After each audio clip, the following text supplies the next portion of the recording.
Et quand la tristesse arrive, je sais tu es là, toujours près de moi.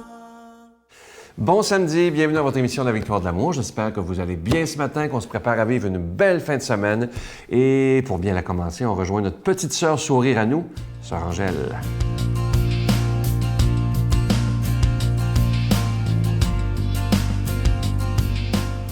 Bonjour. Alors, vous voyez, aujourd'hui, nous cheminons vers le mois de novembre. C'est le mois, on dit c'est le mois des morts. Mais moi, je vais vous dire, c'est le mois des saints. C'est différent. C'est que quand on passe à l'autre vie, c'est la vie de l'espérance, c'est la vie de l'amour. Et quand il y a un part, on se dit toujours qu'il y a un autre qui arrive. Et c'est pour ça que c'est rempli d'espérance. On a les petits-enfants, c'est fou. Mais on dirait qu'il y en a un qui part, puis il y a un petit qui arrive. Ça m'a toujours surpris et vraiment émerveillé, cette affaire. Alors, pour la journée de tous les saints, cette fin de semaine souligne la fête de tous les saints. C'est la fête de la réussite de Dieu.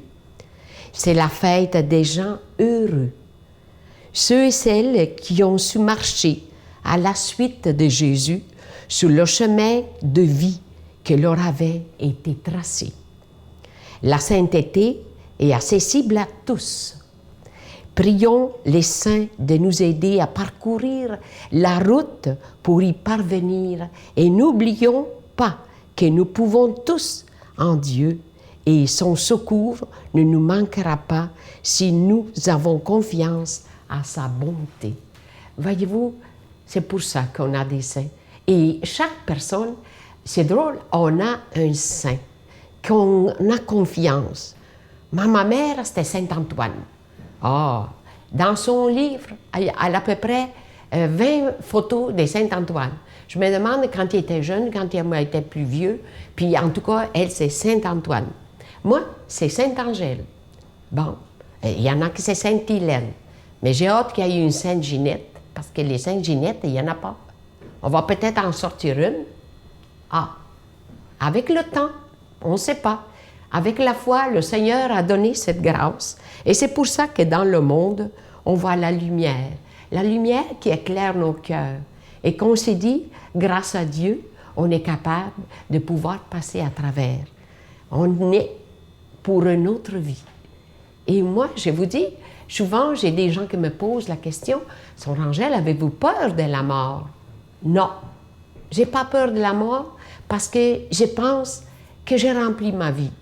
En travaillant, en remplissant l'amour que le Seigneur m'a donné et répondre aux besoins et surtout répondre à l'appel du Seigneur.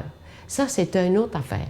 Alors, soyons, comme j'ai dit, que je voyais ici, dans la terre, soyons des petites étoiles.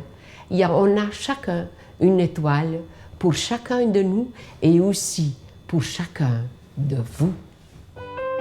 Notre Père qui es aux cieux, que ton nom soit sanctifié, que ton règne vienne, que ta volonté soit faite sur la terre comme au ciel. Donne-nous aujourd'hui notre pain de ce jour. Pardonne-nous nos offenses comme nous pardonnons à ceux qui nous ont offensés. Ne nous laisse pas entrer en tentation, mais délivre-nous du mal, car c'est à toi qu'appartient le règne, la puissance et la gloire pour les siècles des siècles. Amen. Bonjour tout le monde, j'espère que vous allez bien. Simplement pour vous rappeler qu'à la mi-novembre, je serai parmi vous, le Braillon sera parmi vous, pour une retraite basée sur la spiritualité, basée sur la santé, basée sur l'amour. Et je vais vous expliquer, c'est sûr, je vais vous parler de santé, c'est mon domaine, mais surtout de l'importance de la prière sur le cerveau et sur le physique et sur la vie en général. C'est un rendez-vous que je vous donne, j'espère que vous serez des nôtres parce que c'est une retraite extraordinaire. La Victoire de l'amour vous invite à une retraite spirituelle à Edmundston, Nouveau-Brunswick, les 13, 14 et 15 novembre 2015 sous le thème « Dieu est miséricorde, il espère et pardonne ». Venez vivre des moments de ressourcement inoubliables en compagnie de l'abbé Robert Lemire, Sœur Angèle, le docteur Gilles Lapointe, Sylvain Charon et Miguel Padilla à l'hôtel Four Points by Sheraton à Edmundston. Réservez rapidement à notre bureau au 514-523-4433 ou sans frais au 1-888-811-92-91. Venez vivre une fin de semaine exceptionnelle, remplie d'amour, de paix et de joie.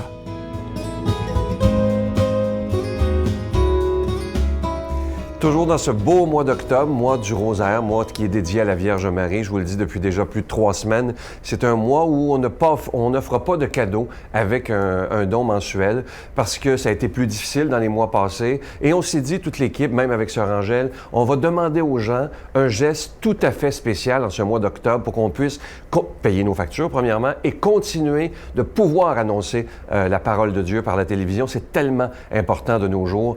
Et moi, ce que je vous dis depuis quelques semaines et depuis 20 ans, l'important, c'est pas de se vider les poches. L'important, c'est simplement de dire, est-ce que j'ai assez la foi? Est-ce que pour moi, l'annonce de la parole de Dieu, elle est essentielle?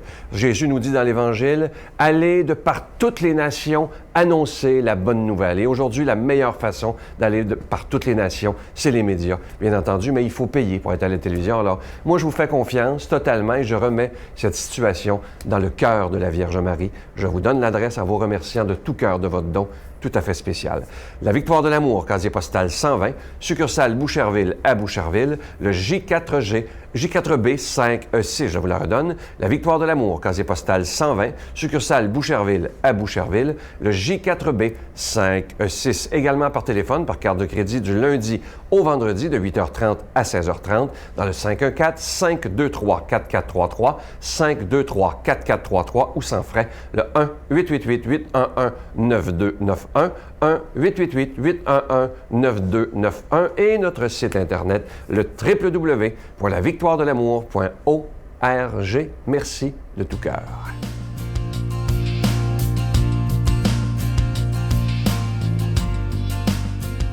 Mon Dieu, donnez-moi la sérénité d'accepter les choses que je ne peux changer, le courage de changer les choses que je peux et la sagesse d'en connaître la différence. Amen. Aujourd'hui, la parole de Dieu sera proclamée par l'abbé Donald Thompson.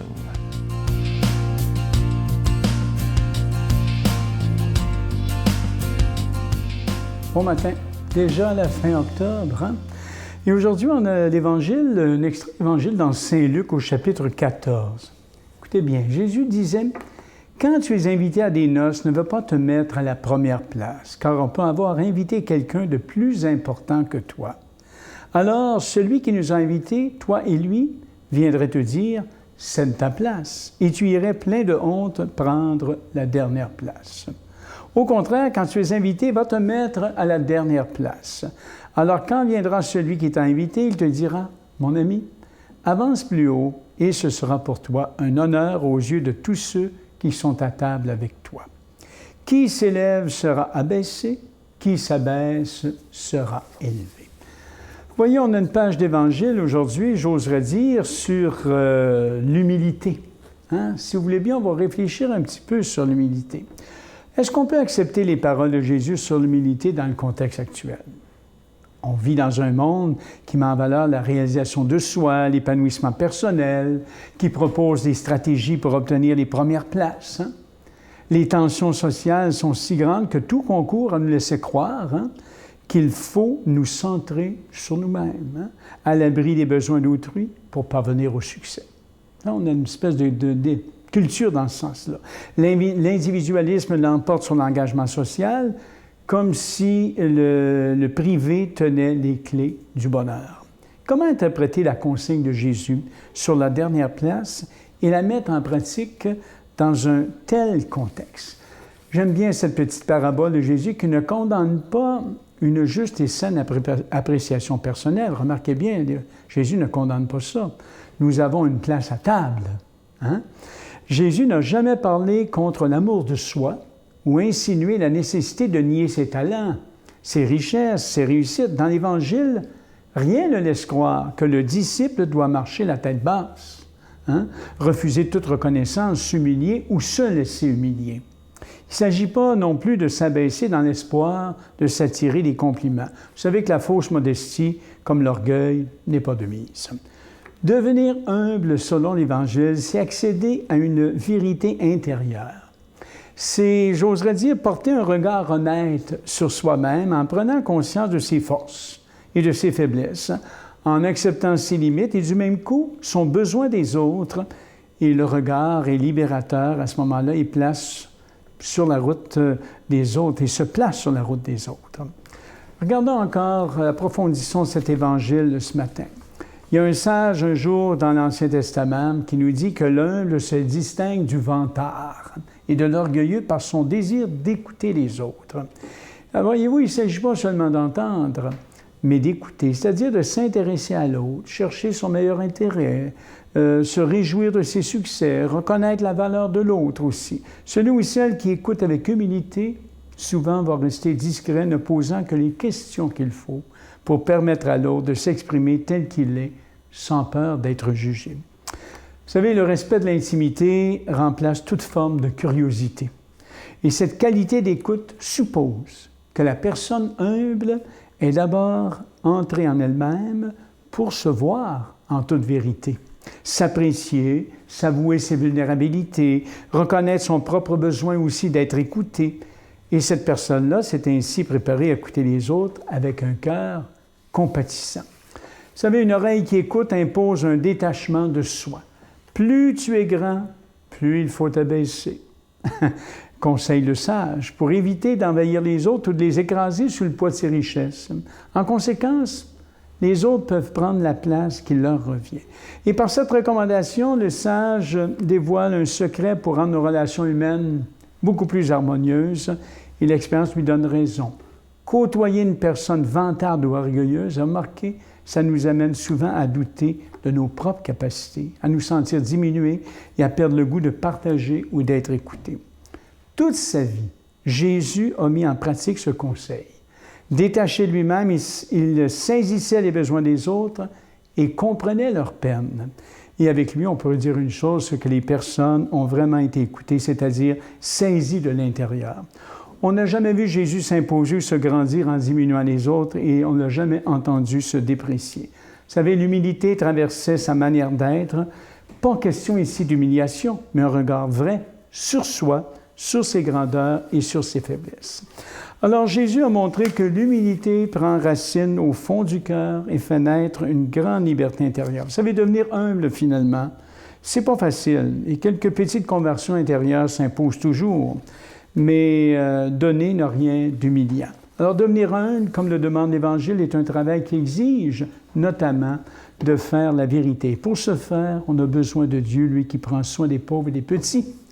Demandons au Seigneur ce matin de nous aider à devenir humbles, c'est-à-dire capables d'apprécier ce que nous sommes et de reconnaître les autres du fond du cœur. Demandons-lui de devenir une oreille qui écoute, comme le dit le sage et comme l'était Jésus. Que Dieu de la vie vous bénisse, le Père, le Fils et l'Esprit. Amen. Bonne journée, bonne fin de mois. Je vous salue Marie, pleine de grâce. Le Seigneur est avec vous. Vous êtes bénie entre toutes les femmes, et Jésus, le fruit de vos entrailles, est béni. Sainte Marie, Mère de Dieu, priez pour nous pauvres pécheurs, maintenant et à l'heure de notre mort. Amen.